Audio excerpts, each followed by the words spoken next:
Amateurs de la bonne musique, les éditions Sans Frontières et la fondation Mboba Nkombe Bob vous proposent un concert spécial hommage à Pépé Calé, Kabasele Yampagna. 26 ans après sa mort, samedi 28 décembre 2024, de 21h à l'aube, salle Birmingham Event Center, au 112 rue de Birmingham, 1070 Anderlecht, Bruxelles, avec l'agrémentation musicale de l'Empire Bakuba, avec Papitex Matolo Dodé, José Dilou Dilou Mona, Bilekou Djuna Mombafo, Godé Lofombo Kamola Bass, Doris Ebouya, Elvis Kunku, Joli Bébé, Tokolos, Star invité, Falei Poupa, Jossar Nyokalongo, Danos Kantaniboma, Blaise Pasco Outamai, Malaj Delugendo, Gabi Lita Bembo Libek, Lokombe Nkalulu, Adamo et Kula et autres. Occasion unique à ne manquer sous aucun prétexte. Au management, Kokar Masakuba et Adjou Engengi. Spécial hommage à Pépé Calé, Kabasele Yampagna.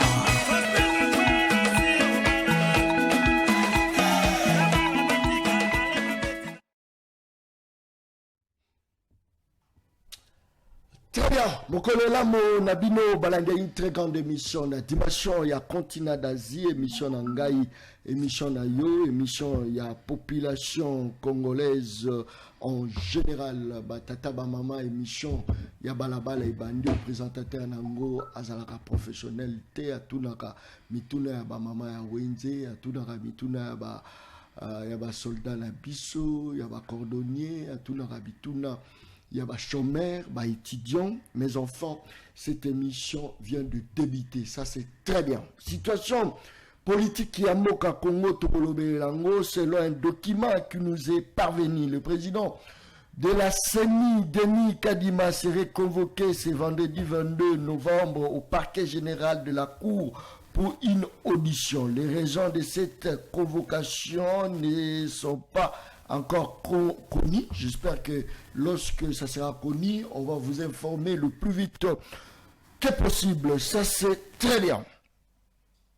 Les opposants vont se réunir au siège de la Senko. Je me pose la question si la Senko est devenue un parti de l'opposition. Je ne sais pas. Ou soit le siège de la Senko est devenu le siège de l'opposition d'ici. Moi na Congo, na Congo ya Augustin Kabouya, moi na Bouté. Les opposants se sont réunis tous ensemble na Senko. Je crois que Zali Solo, Oeza Kolobisa, moi Mingi, Nine Sali que Bakaima, Batu, Obazoko drainer foule, Basangana Boye, Basangani pour l'intérêt à Nini. Nelly Solo Toromega Kobeta, bon recharger ma crédit Nabino, ça sera vraiment spécial. Tous la secrétaire général attitré à parti politique, décidé, il y a Martin Fayoulou Madidi, Vous en avez na kati ya plateau et émission Le Peuple Parle. Vous allez poser vos questions. Torobet la situation générale, il y a République démocratique du Congo. Torobomba est l'autre côté. Bokobenga en direct. Vous avez en direct. Bokobenga en direct. Tokoyamba ye. Tozana ye d'ailleurs na plateau. Bele baza kukansa lokola. Toza kokosa te. Régisseur Zulangaï. Il y a le secrétaire général attitré. Il y a un grand parti politique. Il y a Martin Fayoulou, Madidi. Je crois que Toza la na katia plateau. Borobenga biso en direct. Beaucoup participé. Premier plateau. Toza la naï. Deuxième plateau. Toroyamba porte-parole attitré. Il y a Ndeko Tingi Pouloulou. Netoza la penaye. Toyamba eto mekako mekola. Kolobela moi. Ba situation où ils a koleka. Ndeko Gelor Antoine. Ça c'est très bien. Mona Congo. Mbote yako. Ndeko John Kabamba. Molobeli ya peuple. Mbote. Boni santé. Santé eza malamu nangolwa nzambe.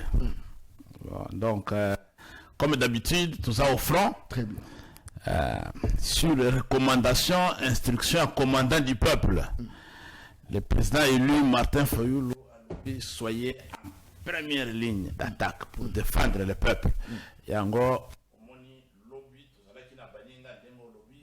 les lots, tous allez pour que tous allez en contact direct avec le peuple. Et vous allez arbre de transmission. Très bien. Vous avez katikati, biso baye politique, tous aboye, peuple kuna, jusqu'aux autres, ils sont en contact. Sinon, tu passes au merci mingi na exercice. Ça s'appelle la démocratie directe. Très bien. Donc, merci beaucoup. Ok. Mais qu'est-ce que je te fais fidélité dans le pays à Martin Fayoulou parce que tu belé quand tu es déjà dans des vos ministres, des vos c'est fini et surtout que le pouvoir actuel a presque province Moronayo. Qu'est-ce qui justifie fidélité dans le pays à Martin Fayoulou? Mon indeko nasi na loba likamwana balebele. Très bien. Ngana za fidèle pas mutute. Na fidèle pas Fayoulou te. Naza fidèle et pas peuple congolais. Comme Martin Fayoulou a mis combat ya peuple congolais, tout ça si manaye pour que peuple congolais a longue bitumba wana. Donc ce qui est là, commandant du peuple, le président élu Martin Fayoulou a quitté ce mkumba ya peuple, accueilli pembeni bispe toutikiye. To continuer le peuple. Mais le lot, Martin Fayoulou a incarné combat et aspiration à peuple congolais, aspiration à changement, aspiration à bien-être, aspiration à dignité, à souveraineté à peuple congolais. Amemiango, bisonyonso, ba papa, ba mama, ba mikolo, ba namike, tolingi combat wana, tout ça simanaye, tout ça fidèle na combat wana. Voilà pourquoi ndeko omoni a évité bandeko mususu engagement na bango na politique zanine. Na lobaka mikolo nyonso ke bakota ka politique neti fonction publique te bakota ka politique te ke na ke koluka eloko akole sabana okokoma zoba okokoma bilobela yo papa mobimba okomi koloba makambo moko bato baso mituna est-ce que mutuna yeza normal ou bien il est malade? Pourquoi? Parce que ozolo pour que satisfaire mutu moko boye parce que za bisika obenda ka moi mike pour que ole sabana. Non. Ngai par exemple na carrière na mulakisi na simba cré depuis maintenant 25 ans kotangi sakabana na biso na suka sanza na zui moi salaire na ngai ta suki zamuke na lesi bana na ngai. Ce qui fait que, quand on a politique, ce n'est pas pour aller chercher l'argent. Ndeko, soki ezalaki mbongo, na ba poste, mbele na kenda kala. Oyoka ka corruption, oyoka ka boye, peut-être na matoi. Nga si na vivre, ko vivre yango boye. Mais au tali mboka ndenge zali. Au tali bana Congo ndenge bazali. Otali ba oyo babandaka na mbongo papa oyo tozo mwana oyo eza rien ma campagne oyo bakomi kosasa pigeon oyo ezo kama bandal Mais qui piétinait ici? La deuxième république, on appelait ma campagne. Il y a des lieux où les gens ne pouvaient pas passer. Mais aujourd'hui, où sont-ils ces gens-là? Où sont-ils? Bah ouais, bah ça en vie, bah comme il va 80 ans, bah c'est pas fait. Et produire déjà nini, à quelque sorte. Qu'est-ce que votre élite a produit actuellement? C'est vrai, toujours bunde la peuple, tout bunde, mais misère et que ça croître kaka, toujours bunde la peuple, mais bunaka ne kiti et kei pendant que bozo bunde la peuple, bozo bunde, ce que bitumango bobunda kango wapi et pour quelle finalité? C'est ça le problème de vos kitoko. Ouais, naïbi que biso la Congo, faiblesse ne biso mounen ne biso pas congolais.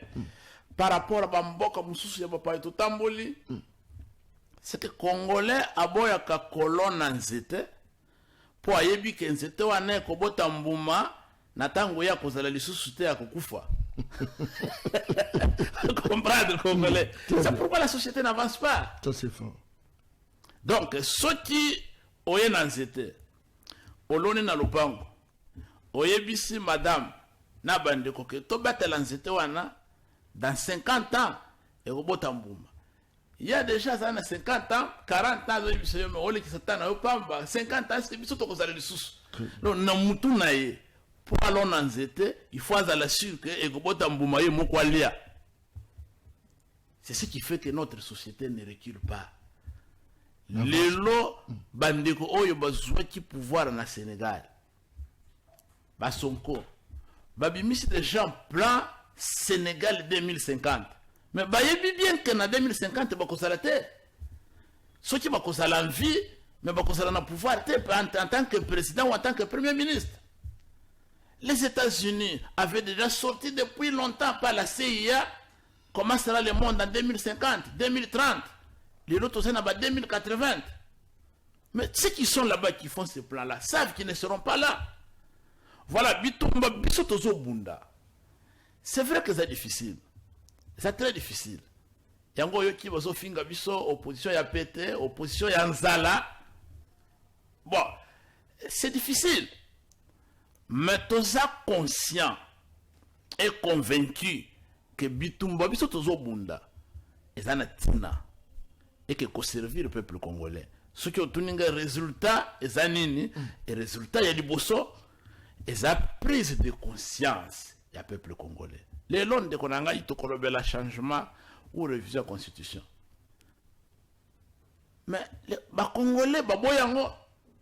Pourquoi baboyango? Congolais boy. Congolais aboyi. Congolais aboyi qu'on change la constitution pour que Chilombo, Atikala, Chilombo, Seko. Baboyango, personne ne veut de ça. Même na kati ya union sacrée.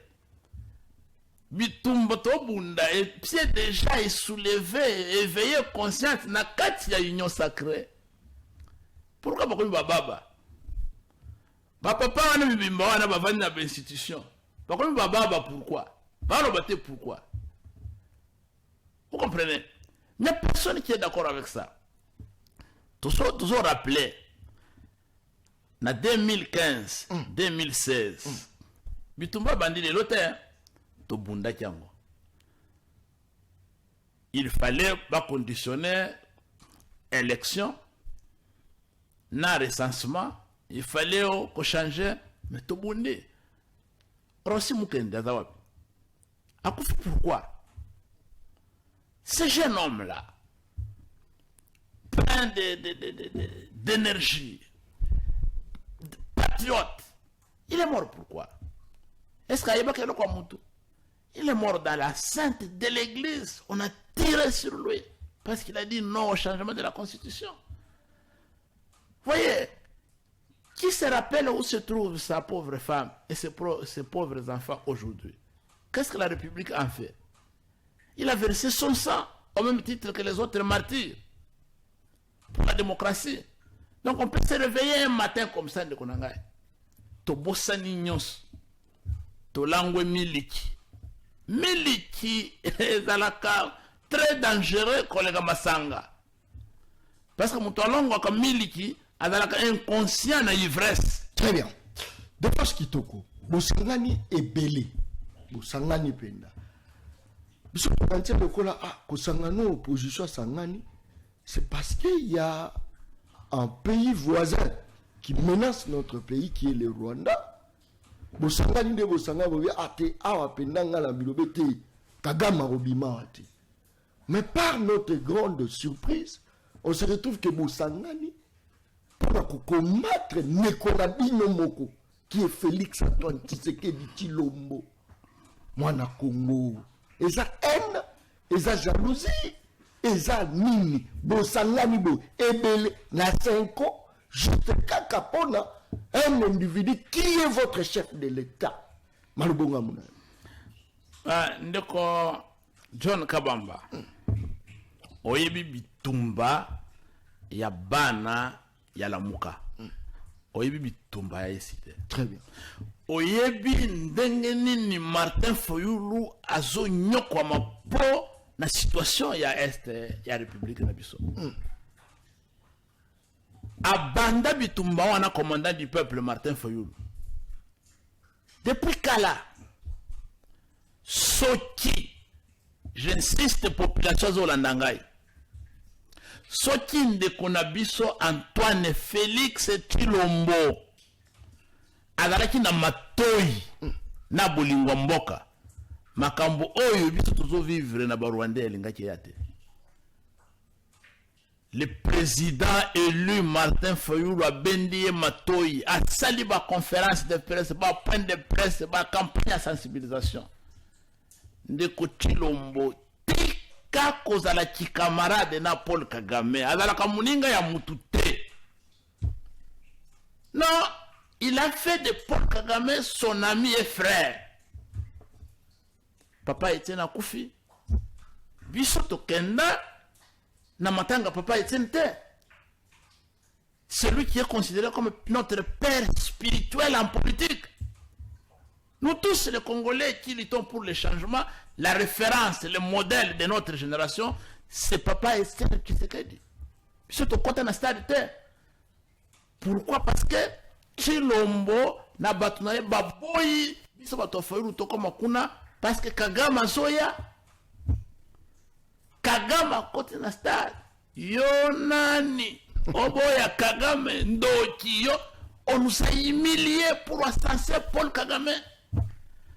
Le président Martin Fayulu, le commandant du peuple, la RDC a vocation en Afrique centrale. Et nous sommes en Afrique australe, na SADC. Kokoti Samboka Nabiso, jamais na communauté des États d'Afrique de l'Est. Banguna bazaye belé. Charte na bangwe lobi que pays oyo za membre tokozwa parti ya eteni ya mboka wana to sali makambo oyo organisation wana elingi tika kokota te Tshilombo ayo kitende kona ngai to sala nini. Nous ne sommes pas des violents, nous ne sommes pas des délinquants, nous ne sommes pas des rebelles auto kuzwa minduki auto kende ko neutraliser to kangaye vivant ou mort to yimi makambo wana te. Notre force c'est la parole. Mais vous n'êtes pas écoutés. Métal. Tout ça est conjugué au passé. N'est-ce pas qu'à rompre déjà...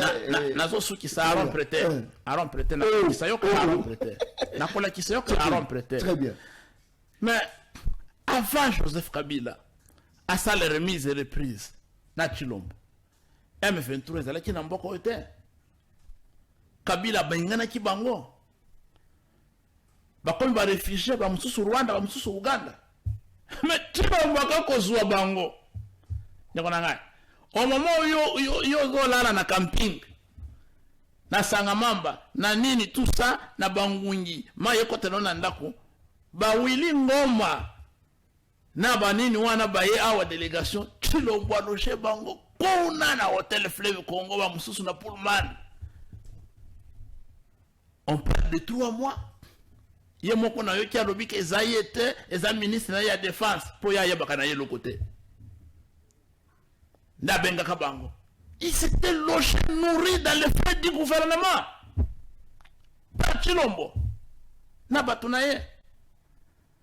Et pour attaquer mboka na biso to lubi non. Soki ozana mwana, oyebisi eloko, azoyoka te. Et puis bayoko bundisa ye bakoti na bitumba na ndako. Okobeta mwana te. Okoprotéger na mwana pour que to bundisa mungu na kote biso na ndako, to silisa bitumba wana. Après, tokovanda entre biso na biso, to yebisa mwana na biso tika makambo kende kotumbula kabato. Commandant du peuple Martin Fayulu, ami Kitisi. Tika makambo kotumbula kabana bato. Oui, oui. Ami Kitisi a convoqué cohésion nationale. Mboka esa attaqué tovanda biso nyos.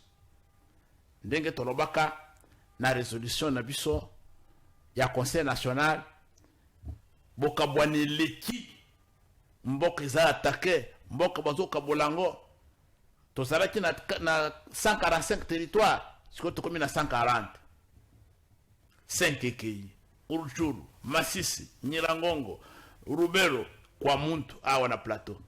Adini nyoso, ba territoire ekei. Et ça sous contrôle na biso te.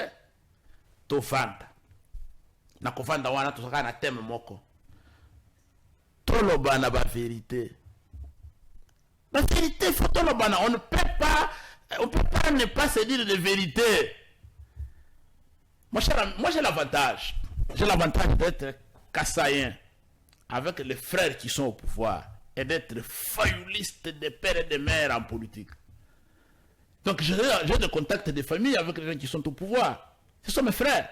On se retrouve dans les deuils. On se retrouve dans des fêtes. On se retrouve dans des circonstances de famille. Et belé, même des ministres. J'ai l'avantage d'être avec le président élu matin, midi, soir. J'ai dit, chers amis, mais il y a une opportunité ici. Tovanda. Temezaka moko. Osori na bato FCC. Osori na bato ya nani ya Moïse Katumbi. Ba singa Devos. Osori lota. Ou bien comme na monde mususu. Cohésion nationale okende kovanda na Chilombo a respecta ka bakorte. Na tuni bango. Mais tovanda na mesa. Bisa bato tozala kite. Bozo signer bakor. Bon, la vérité, toi, bakor, wane za bakor, ni vérité, réconciliation et cohésion nationale. T'aimes la vision wana. Ton nom pas vérité. Mais monsieur Martin Fayulu, tu reproches quoi à Chilombo? Chilombo, tu reproches quoi à Kabila? Devant tu reproches quoi? Qui mais devant, nous sommes sur la table. Avec un médiateur neutre. Un médiateur neutre. Nous, on avait souhaité que ce soit l'ECC et la CENCO. Et on dit non, la CENCO, si cela, je dis bon, nous avons les Nations Unies, il y a la MONUSCO. Dans les attributions de la MONUSCO, tout ça, la branche, la mission des bons offices pour le règlement des conflits. Avant de ça, nous avons l'Union africaine, on peut nous envoyer un émissaire. Tovanda, total en face. Et la suite? Mon cher ami, la suite c'est quoi? C'est l'orgueil. La suite c'est l'orgueil. Oyebi, passage de mon qu'on a Bible le lobby, soki Jupiter aligna bomayo. Et là quoi du bossa ko boto la yo raison. Donc tu as boté la raison au comité tu. Oyo ka le sous mutute. Oyo ka ka a ko ba kutu esprit de mort. Tovanda to solo la baboyi. Totala makambo ya bitumba. C'est dans l'unité et la cohésion que tu peux faire face à Rwandais. Baboui. Total makambo ya droits humains. Comment on arrête les gens? Oh, tu as violé la constitution, tu as violé la constitution. Alors que yo moko au stade meeting, on l'a vu constitution, et a lambo, et a chiffon, et a ignominie, c'est-à-dire il y a quoi son. Yo moko. Mais on se kanga batu ke ba violer et le quoi son. Secrétaire général et à parti présidentiel, un frère à moi, Augustin Kabouya, a lobby que constitution et photo c'est une malédiction pour le Congo. Est-ce qu'il a tort? Mais le monde me suit. Ça c'est fort. Je ne vais pas faire la promotion de chaînes partenaires. C'est passé dans une radio locale la plus suivie. Est-ce qu'il a tort? bon soki constitution eza malédiction pour na Congo pouvoir oyo ya zanango eza défini na texte nini azo exercer yango sur base de quoi après ta serment na nini na statut ya IDPS Félix a prêté serment na statut ya IDPS. Est-ce que tu comprends un peu la légèreté? Est-ce que tu comprends un peu la folie? Et là, tu m'as vendu na kiti mais azui mbeli ou macheta komi kokata makolo ya kiti avandi. Azo kanisa ke akovanda kokweya. Donc le monde entier nous regarde. Constitution au prêter serment. Constitution et pétio et responsabilité babengi garant de la nation. Constitution et pétio garant de bon fonctionnement des institutions. Et constitution on a au traitango une malédiction, un chiffon, un lambeau, une ignominie. Ce concept ne vient pas de moi, on a quoi qui s'est extrait boy la vidéo qui l'omboa zoloba kabuya zoloba. Mais c'est un parti présidentiel. Mais ce qu'on ceux qui n'ont fini yo, non, tu as violé la constitution parce que tu as attaqué à la personne du chef de l'État. Le président de la République dans la constitution sacrée. Mais la constitution c'est une malédiction pour le Congo. Sur base de quoi? Sur base de la malédiction? Vous voyez? Donc il crée une confusion totale au sommet de l'État. Et c'est irresponsable. Tout cela pourquoi? Parce que Libumu et Ningani et Matisima Inamutu et Pese Makanisi ya kotikala na pouvoir. Non, selon Bango, constitution les autres avantages na ba na mbokate, et sa constitution ba paya, il faut maintenant de nouvelles lois qui peuvent protéger le paysan, les fils majeurs du pays. Voilà pourquoi Bango le quoi ba patriote, balobi il faut batike la mboka constitution, il y a solo oyo et répondre à problème il y a ba na mboka. Comme on dit, depuis que Félix Tshisekedi a côté na pouvoir, n'a retenu le biloko misato ezo caractériser pouvoir na. Et le quoi liboso, mensonge, lukuta. Bala liboso, nga na mona chef de l'État na monde, azo kosa boya, azo kosa. Yami balé, je suis clair. Bapré Vezali. Parce que oya solo bawana za lukuta. Et ayebi ngo bien kazo kosa. Parce qu'article wana zoloba, c'est 217 je crois. Article wana zoloba. Et ça n'a pas constitution nyonso ya ba pays d'Afrique pour promouvoir Union africaine et unité africaine. Et à y a du contexte, il y a constitution.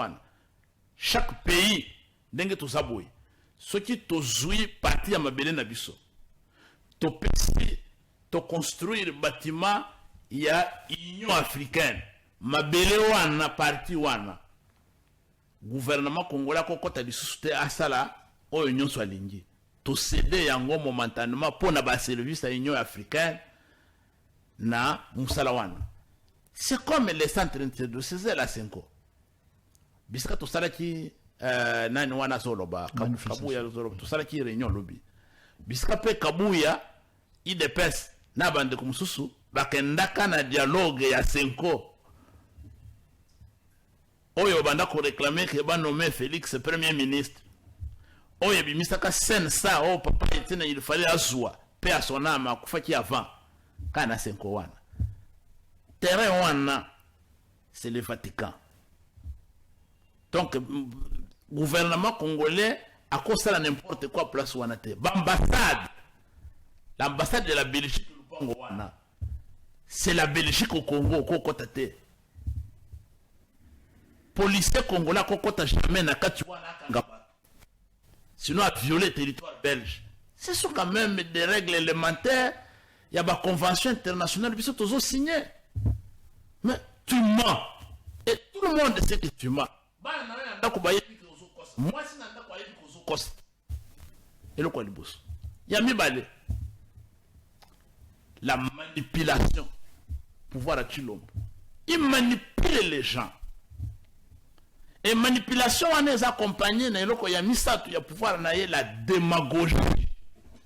Oui, démagogie.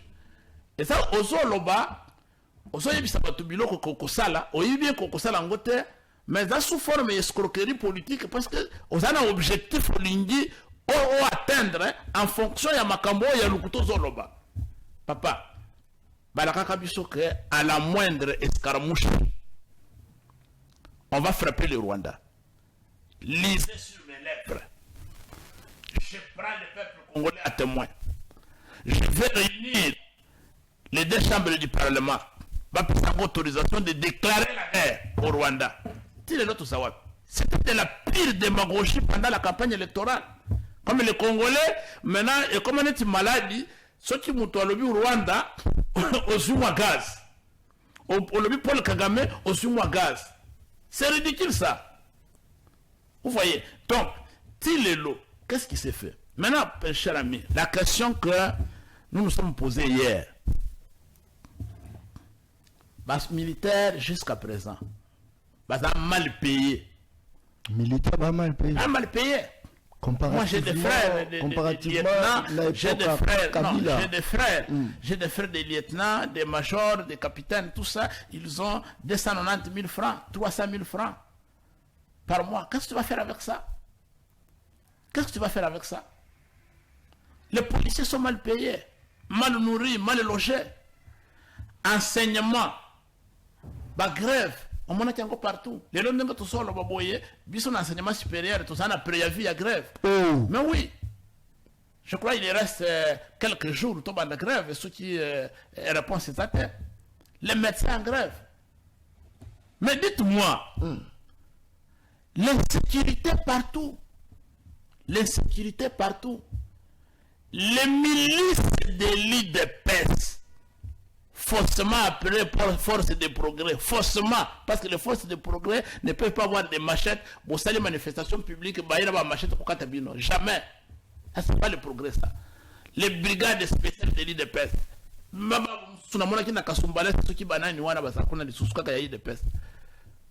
Toutes ces sottises-là qu'on est en train de faire pour traquer la population. Quoi montre ici inaccessible. Bagata ou kena bafatundu kuno kokota te de konanga. Mais nazo yebisana pour information. Quand Luka est commis champ de bataille. Quand Luka ici Nangaliem, vous avez des éléments en tenue qui viennent la nuit, ils tuent les jeunes gens.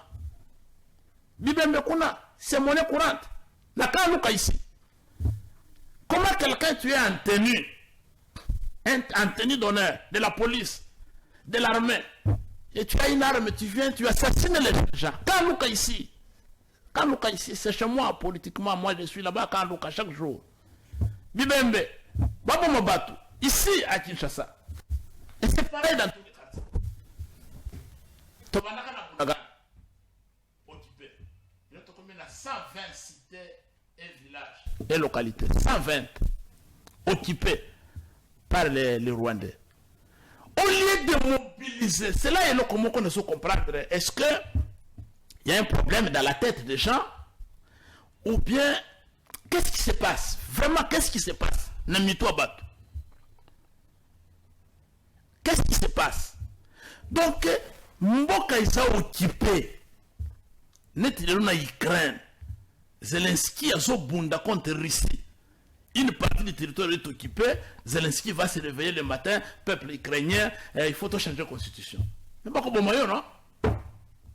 On va te trouver comme un malade mental. Comment on peut imaginer? Mais ce qui est article ça la constitution des autres bloqués pour y attaquer. Mais non, qu'est-ce qu'il doit faire à ces deux? Dites-moi un peu. Hein? Tout cas, il a procès à 100 jours. 570 millions de dollars. Et qu'on a volé. De côté, Tobandika quand a entré au gouvernement.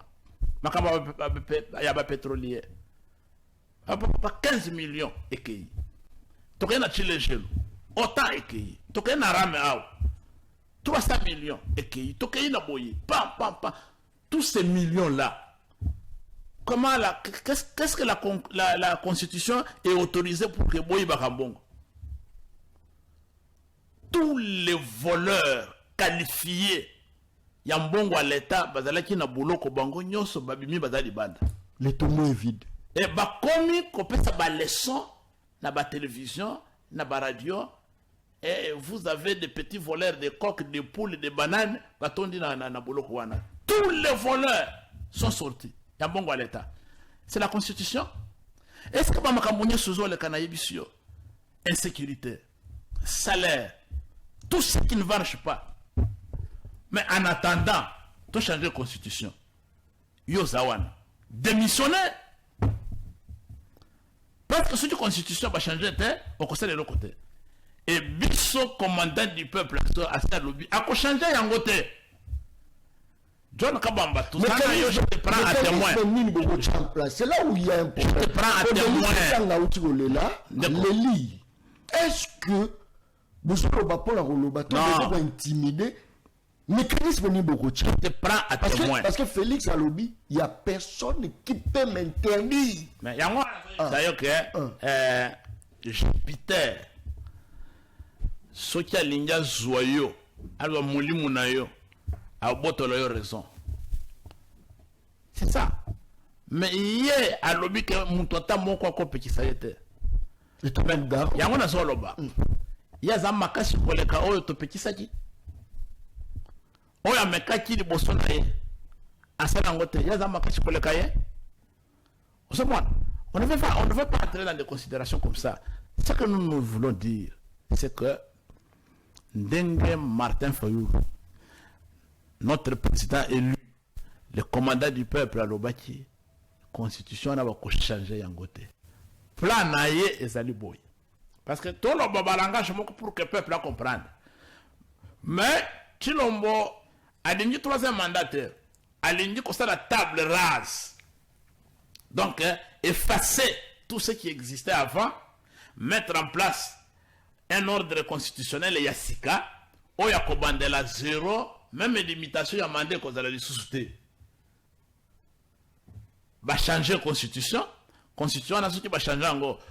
Président de la République, va voter le sous-souter dans le peuple, à cause de la voter dans le Parlement, va député dans le sénateur, il y a des conditions, va fabriquer des députés dans le sénateur, peut-être dans le calcul, va supprimer le Sénat.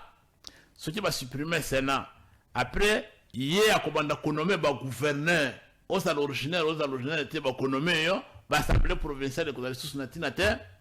Est-ce que tu comprends un peu une imagination comme ça? Donc, Tokozonga en arrière, plus qu'avant 1970. Quel recul?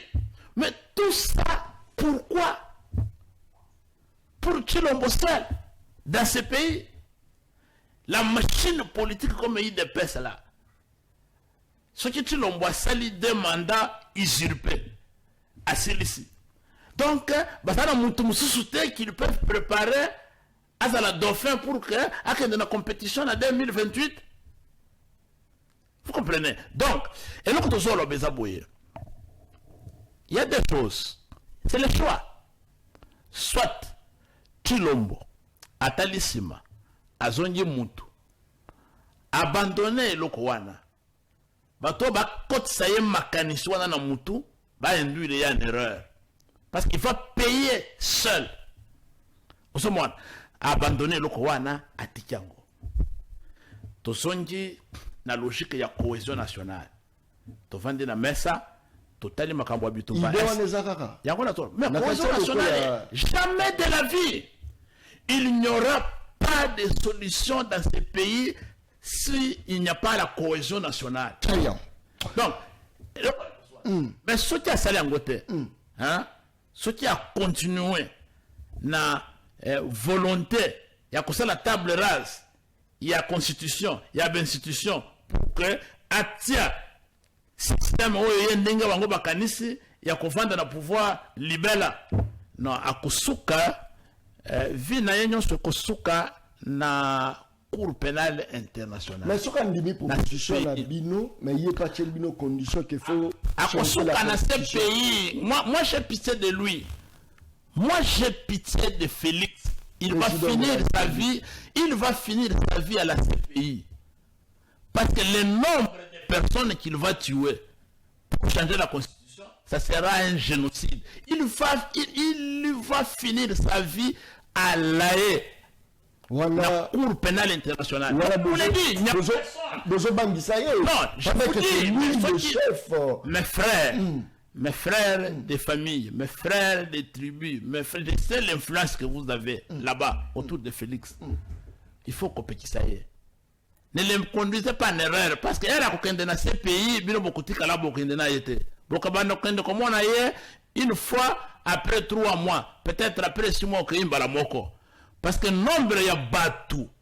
Biso nombre ya batu tokokufa pour que constitution na ba changer ngo. Très bien. Akosuka na awa na Kinshasa en liberté. Merci. Très bien. Bon participer, bon en direct, tous vraiment en direct na secrétaire général attitré à ICD, ya Martin Fayoulou Madidi, professeur ordinaire de c'est quoi tout ça na kati plateau émission. Professeur associé. Associé. Ouais. Ça c'est fort. Hein? Ouais. De votre qui encore. Ouais.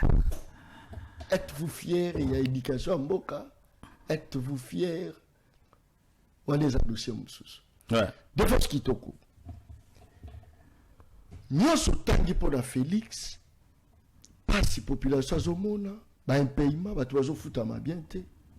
Ils s'appellent ba acto ba toa salari 18 ans. Mais ba toa 18 ans là de bosangani là ba koko nyandi. Parce qu'il toque à Vandi, Chandag à Vandi, Koko Nyangi, bloc parti, bloc, et l'homme au Salaki, bloc, j'espère, bloc patriotique et Kendawapi. Le nom Zongi. Félix Tshisekedi, Amekate, mais à côté, vous venez dans bateau, vous pouvez détourner, Géraki, ma baie, les familles des opérations à la population, tout Batouaza, comme Devos qui n'a pas géré. De fois qui sont sollicités, il a dit il ne va pas travailler avec Félix Tshisekedi, mais aujourd'hui, à côté, il y a bateau qui va travailler. Bateau qui va travailler, pouvoir, il y a peuple, parce qu'à l'époque, Félix n'était pas chef de l'État. Il a été, à l'époque, Batangaye et pas un gouvernement, Oezalaki, mis en place par le président, l'ancien président Joseph Kabila. Est-ce que l'autre rôle que politique est arrêté, hein? De vos kitoko. Non, je crois qu'il fallait même nous féliciter. Parce que Boussanga n'a pas. Non, il fallait même nous féliciter. Non, je crois qu'il fallait féliciter les amis avec qui nous sommes. Il faut aussi nous féliciter. Pourquoi? Parce que Bango, au moins, dans la leçon. Que Tomeka, population tellement est imbattue. Mais Moutoumousous, Alinyameka. Il faut vivre, oh, il peut être vivant. Oh, il peut être moana. Ils sont la leçon.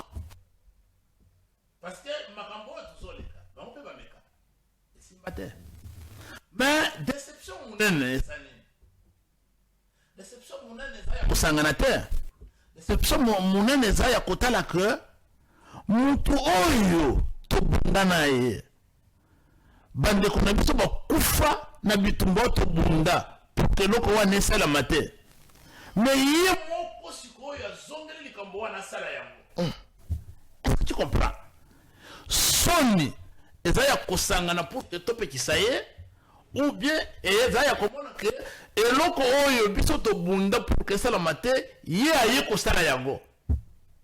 C'est ça, le grand problème. Il faut savoir identifier les vrais problèmes. Les amis du IFCC ont tenté. La population a dit non. Stop. Ça s'est arrêté. Mais pour eux, ils pensaient que l'homme qui vient, c'est un modèle. Mais malheureusement, il est en train de retomber dans les expériences malheureuses où une population a bloqué. La bataille a remplacé. Mais c'est bon pourquoi j'ai dit que les amis ont raison de dire que, messieurs, quand nous avons voulu le faire, tu nous as combattus. et tu as bloqué qu'on ne le fasse pas. Et nous ne l'avons pas fait. Tu peux au pouvoir. Mais le loyo sikoyo, au moins biso basoba, osongela kosala makambo oyo yo bundisa kibiso. Tu vois, à ce moment-là, qui est ridicule? C'est celui que vous avez bloqué ou bien c'est celui qui fait ce qu'il avait bloqué? Il y a une contradiction à Nanazoyebisayo. Le peuple congolais a sauté la biso. Diabolisation, ça appartient au passé. Ça appartient au passé. Lui, Félix Tshilombo, devait être un modèle par rapport à Yabatouana Yozoloba. Il devait être un modèle, mais n'est pas un modèle. Mais il défonce. Place Yabatounia sur les à la prison. Mais la on va tirer la qui peut mboka. Est-ce que que bino au fan du Vala Yibi, bateau. Mais défonce qui togo. Mais place Yabatounia à prison. Non, non, non, boye. D'accord. N'est-ce pas que besoin de douaner Bango? Non, je ne demande pas sous crédibilité. Les commandants, non, papa, il faut pas dénoncer la population. Commandant du peuple. Le président élu Martin Fayoulou a l'équipe publiquement qu'il faut que nous ayons une justice juste pour que toutes les affaires ténébreuses,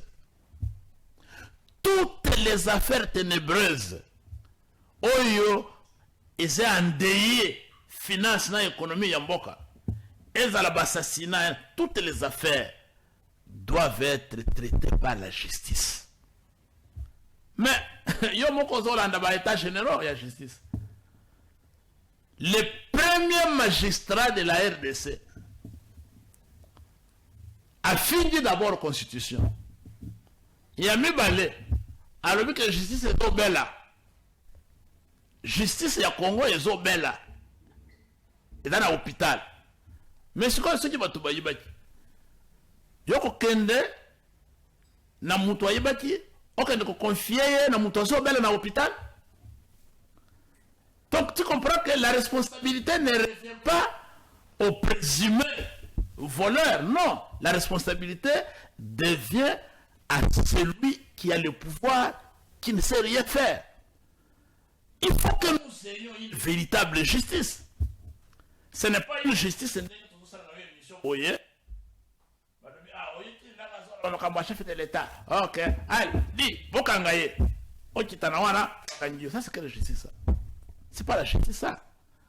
Tous ceux qui sont en prison là-bas. Selon yo, révision à la Constitution, changement à distraction. Bon, pas seulement distraction, mais c'est une association de malfaiteurs. Balingi Bakabulamboka Nabiso. Voilà, c'est une association de malfaiteurs. Balingi Bakabulamboka Nabiso. Oyebi Mokolo Félix alobi na Kisangani que na changer la constitution.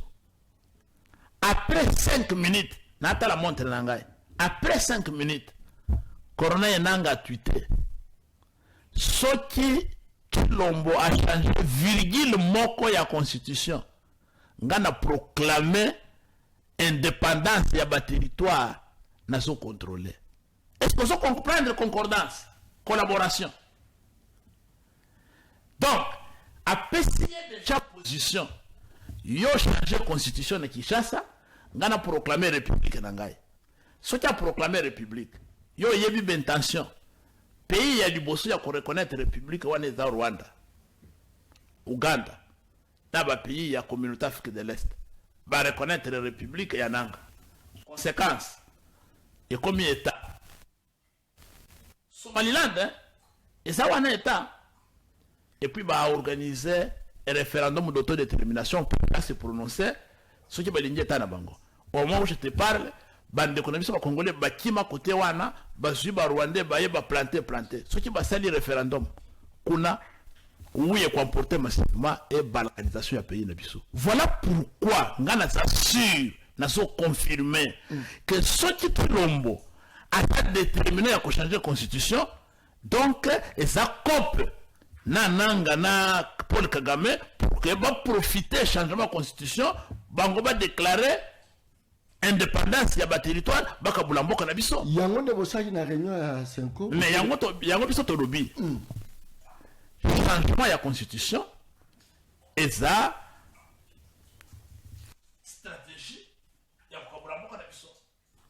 que les longs de Konangai, biso position na biso zaboye. Ce qu'il y a quelque chose, il y a mabé dans la constitution à changer. Donc changer encore. Mais à quel moment? Donc changer encore mukolo. Donc ça la institution légitime. Donc changer encore mukolo. Donc récupérer le territoire na biso. Parce qu'il y a lobby que ceux qui va politiciens bazo au Canada. Qui l'ont boit lobby, ceux qui va politiciens bazo au Canada na changement de constitution, il va s'adresser au peuple. À faire les référendums parce que le peuple est souverain. Mais tout naïe, ceux qui peuple est souverain. Pour nous organiser des élections, il y a des députés nationaux et provinciaux, na retour de, na massacité, na quoi monte na plateau. Pourquoi organiser? Donc, ndenge à une assemblée nationale et sanga ba élu ya ba territoire wana ndenge ce qu'on linga ça le référendum parce que ba oyo ba ko participer na référendum te ba ko considérer na résultat te ba oyo ba ko participer na référendum na été ba ko lo makambo na tali biso te Chilombo est en collaboration directe avec Paul Kagame. Non, là, il est en collaboration directe avec Paul Kagame et Corneille Nanga pour que va diviser officiellement le pays Nabiso à travers le changement de la constitution. Chers amis, ngai nazo mituna na mutu ngai devos kitoko président de la République. Je prêtais serment. On m'a passé le pouvoir par quelqu'un avec 145 territoires. Na sali 5 ans, Mboka Mupaya et Botolinga na Makasi. 5 territoires. Na traîne na 140. Maintenant, on a changé la constitution. On a fait le référendum na 140. On a exclu le 5 wana. Est-ce que vous comprenez la stratégie? Très bien. Merci beaucoup. Je crois que beaucoup t'appellent en ligne. On a Fongoli. C'est côté. Na fongoli ici au téléphone nanga excusez moi so les kaki poto ya appel la bino le plus vite que possible. Bonjour de ko John Yebisa ndeko ya Martin Fayulu balemba te biso peuple toza la sima na bango bakubuma biso nyonso pona ba changer constitution wana ndeko mutu alobi alors de ko beng biso komonani. Voilà, je crois que la formule est déjà téléphone, c'est vrai, saturation déjà bandi Kokota, mais bon continuer Kokota ligne. Bonjour le peuple parle, bonjour aussi na mon professeur de voix Kitoko, bisognon sur ma population, toza contre makambu ya constitution, basa la paix balongwa, tous les mines de Kotiseke di pasi et payi kuluna ndenge moko ba route ma benza la ndenge moko. Voilà, je pense qu'il y a commis moi et belé. Allons de combien de soir comme on a. Très bien, bataille personnalité, tout le monde tout le monde a yo, n'importe quoi bien, tout ça au caillou. Est-ce que la constitution est là pour changer dans le moka? Na ndenge possible les qui to kwa lo baké Félix soki alinga changer constitution eza parce que amoka eza na nzala ceci cela mais quand eza bongote biso peuple toujours na sima président de la République a changer constitution parce que constitution o basala na kala na état o toujours vivre lelo eza ndenge moko te parce que lelo vie na biso congolais ezo dépendre pe na kati ya constitution na donc biso peuple congolais toujours na sima président a changer constitution. Ok, dans l'année de quoi à lobby, à la sima ya mukonzi na bango pour changer. Mukonzi mboka. Non, mukonzi na bango pour changer constitution. Mais ndeko, je crois que ce qui a zalaki na sima ya mukonzi pour que token de récupérer ba territoire où ils ont occupé, on va dire na raison. Il est pas na manuku. Azolia, azomela, alali, ce qui est dans la bana bazoken de classe. Mais ba Congolais baza kuna na Lubero, baza na Ruchuru, baza na Nyirangongo, baza na Masisi, baza na Plateau awa, bandako batumba, bakenda kalisusu classe te. Ba maman, ba nyoko maman ya kosokoleza te. Nous avons 8 millions, plus de 8 millions de déplacer interne bande ko wana surtout que yiko yebisa bango que occupation na ngai za changement. Alors Neko obengi biso kombo nani? Ndeko Rigobert na bengi à partir ya Kimboala na Mongafula. Très bien, batak personnalité peut s'aliter ici là. Na lina lo baboye. Tu m'as aussi la télévision, les autres parlent bientôt. Nazotuna ndeko Devos Kitoko. Soki président de la République a simbi na ye mandat a changé mandat ya bane. Est-ce que baroza la partant pour tout réviser constitution ou bien parce que l'autre zobangi sabango yango wana. Merci beaucoup. Très bien. Question boye. Voilà. Merci Ndeko. Nous vraiment et ça me très important. Biso problème oyo to bundisa Ndeko na biso Antoine Félix Tshilombo na initiative na ye et ça problème il y a opportunité. C'est-à-dire que moment est ça indiqué il y a ba énergie oyo aso déployer na ba meeting pour la constitution. Tolinga ki tomona ye kaso telema ba meeting pays mobimba pour que to récupérer mboka na biso. Tant que mboka isa occupé changement ya constitution et sa stratégie ya Paul Kagame na ba Uganda pour que ba diviser mboka na biso. Donc toboyi makambwana ya kureviser ya kuchanger au moment où préoccupation ya nation ezali pour récupérer mboka na biso ezali occupé. Merci beaucoup. Alors le problème biso komonani. Allô? Allô? Voilà, j'espère que vous avez en direct nos le baté dans l'équipe de Moutoumoussousso. Allô, Nico? Allô? Allô?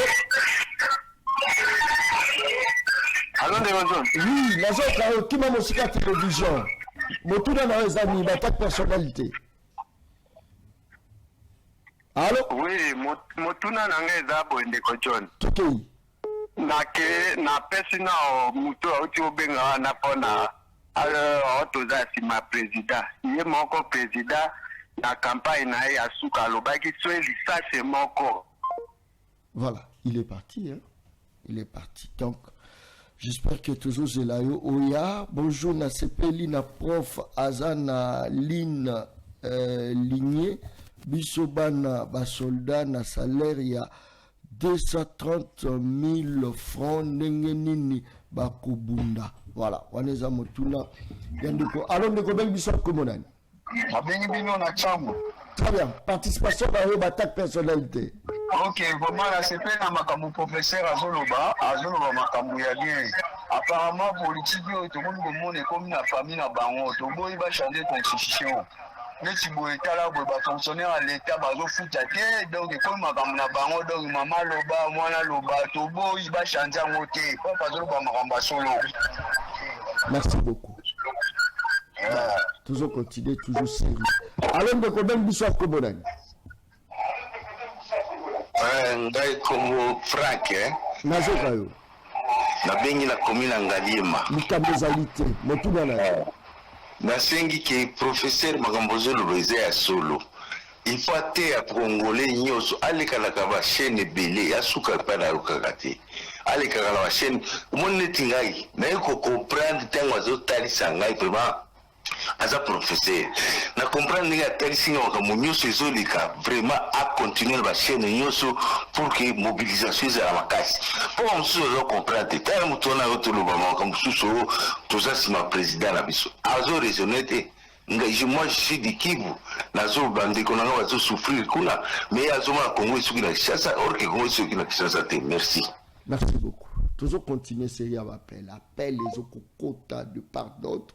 Ndeko John Kabama, encore une fois, félicitations à la professeure de Voskitoko, c'est un homme intègre, il mérite même de gérer la RDC. Vous méritez de diriger la RDC. Ça c'est fort. Alors, le commandant du soir Komodani. Alors, Oui, allô. oui, ma belle dit non depuis c'est l'existence du prophète. Très bien. Ma tag personnalité, tout dans mon tour. Na édition boye, hein? Na édition boye que na eu. Oh, malami balé dans zone baye. Depuis les années, na édition que Congo depuis du nord, nous pouvoir Là, je pouvoir. Alors, nous avons besoin de bonhomme.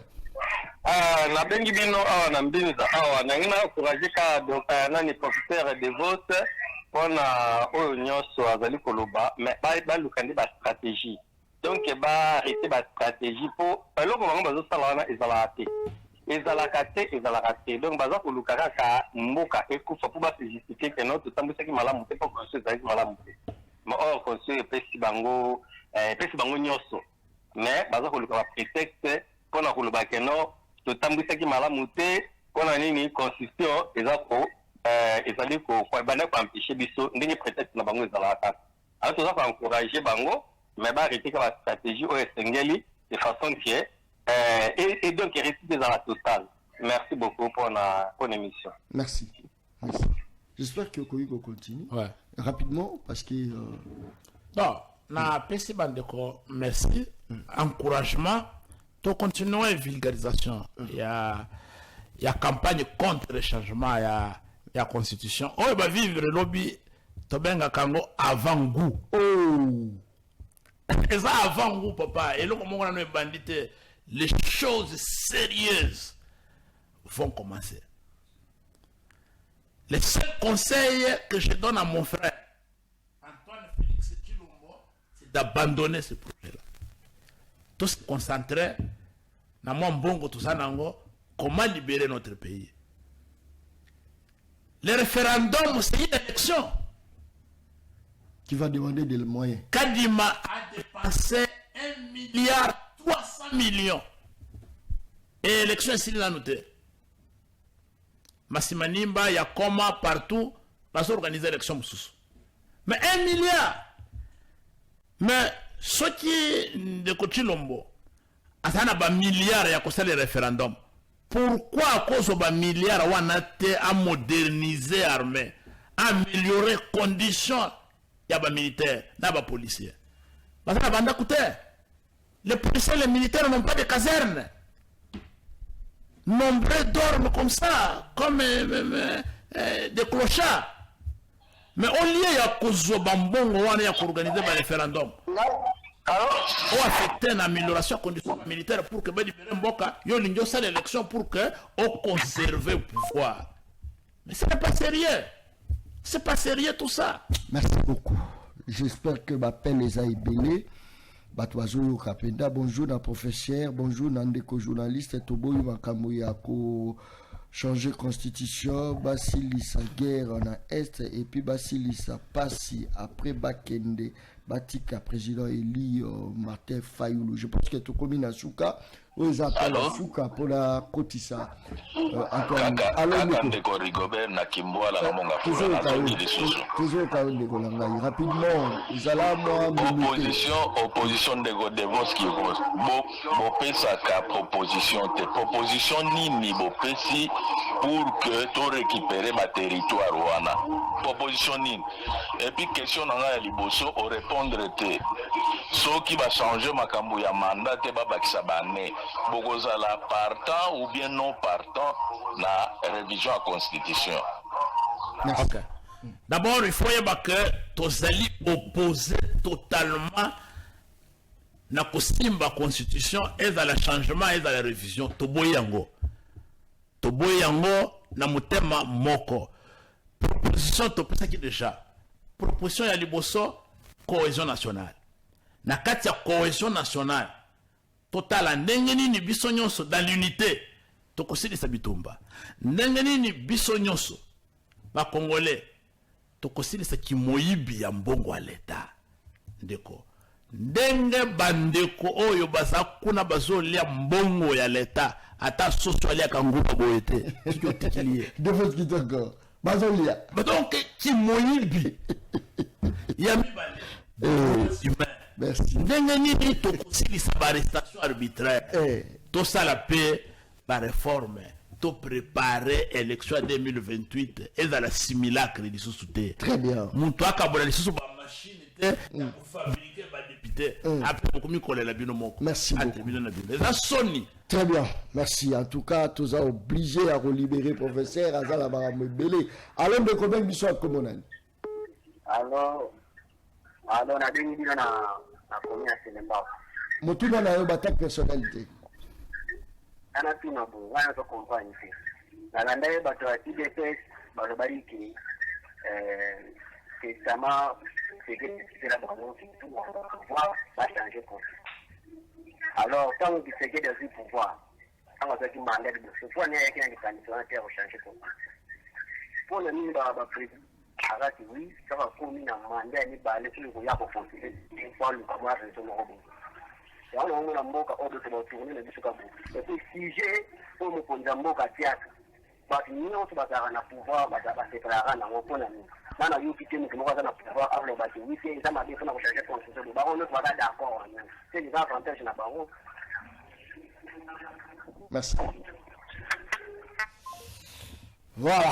Bonjour, nos journalistes, c'est professeur Peuple Toza, Nassimana Bango. Voilà, ça c'est très bien.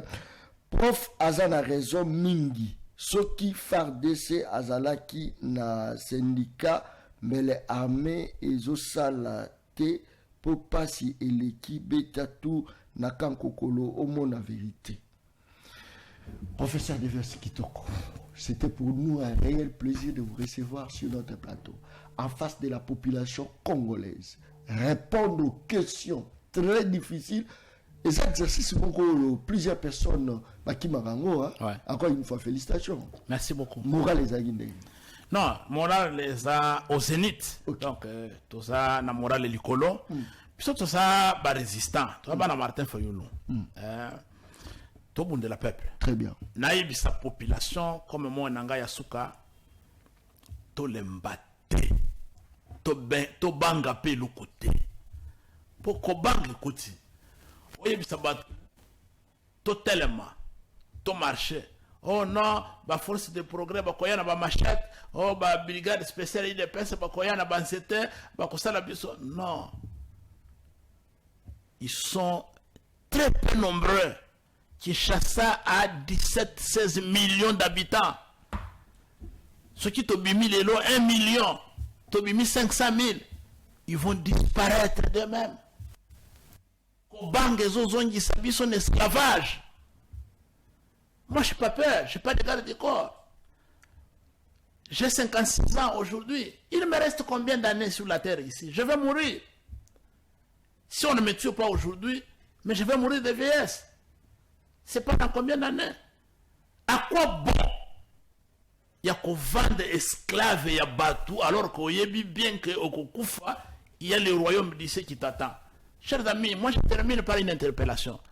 Ceux qui t'ont dit que Chilombo a changé la constitution, a zongisi le sous-subiso Nataya Mobutu, c'est Seko, Mukoloto Koufa.